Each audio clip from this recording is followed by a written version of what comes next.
प्रधानमंत्री नरेंद्र मोदी ने 12 मार्च को गुजरात के अहमदाबाद में मौजूद साबरमती स्थित महात्मा गांधी आश्रम में पुनर्विकसित कोचरब आश्रम का उद्घाटन किया। इस दौरान उन्होंने गांधी आश्रम स्मारक के मास्टर प्लान का भी शुभारंभ किया। साबरमती आश्रम में पीएम मोदी ने कहा कि बापू का ये साबरमती आश्रम देश की ही नहीं बल्कि मानव जाति की ऐतिहासिक धरोहर है। पहले की सरकारों ने इसकी अनदेखी की।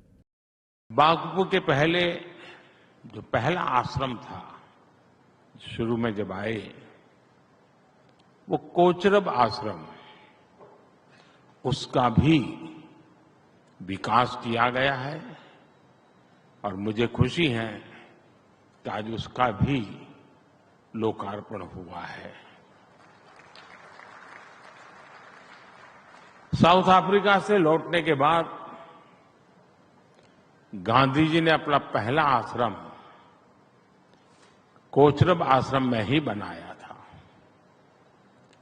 गांधी जी जहां चरखा चलाए करते थे,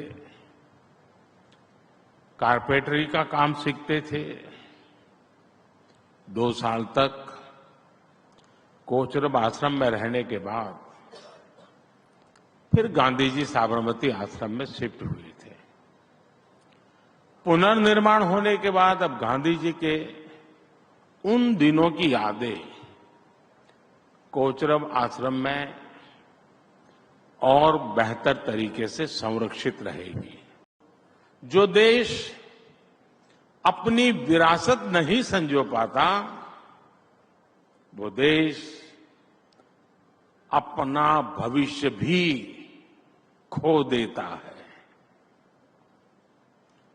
बापू का ये साबरमती आश्रम देश की ही नहीं, ये मानव जात की ऐतिहासिक धरोहर है।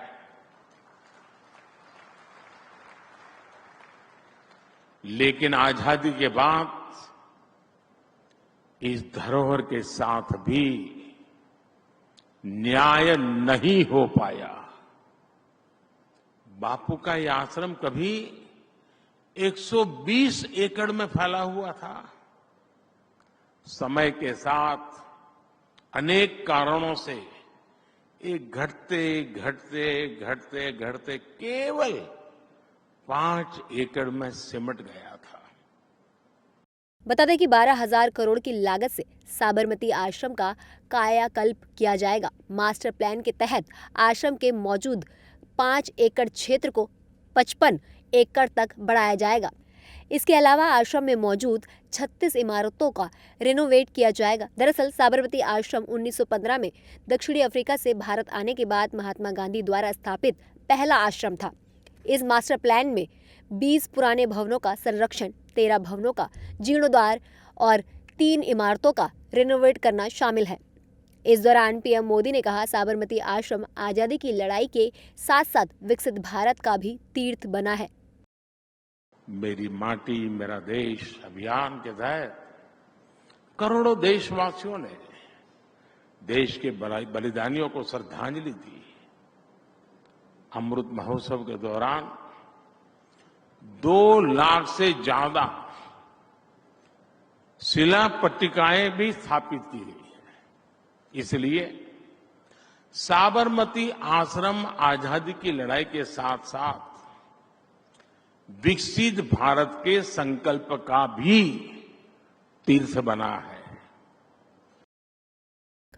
इस परियोजना का लक्ष्य भविष्य की पीढ़ियों के लिए महात्मा गांधी की शिक्षा को फिर से जीवित करना है और गांधीवादी विचारों को बढ़ावा देना है। गुजरात सरकार ने आश्रम परियोजना को लागू करने के लिए महात्मा गांधी साबरमती आश्रम मेमोरियल ट्रस्ट का गठन किया है। आश्रम विकास परियोजनाओं के कारण साबरमती आश्रम परिसर में रहने वाले करीब 250 परिवारों का पुनर्वास किया गया है।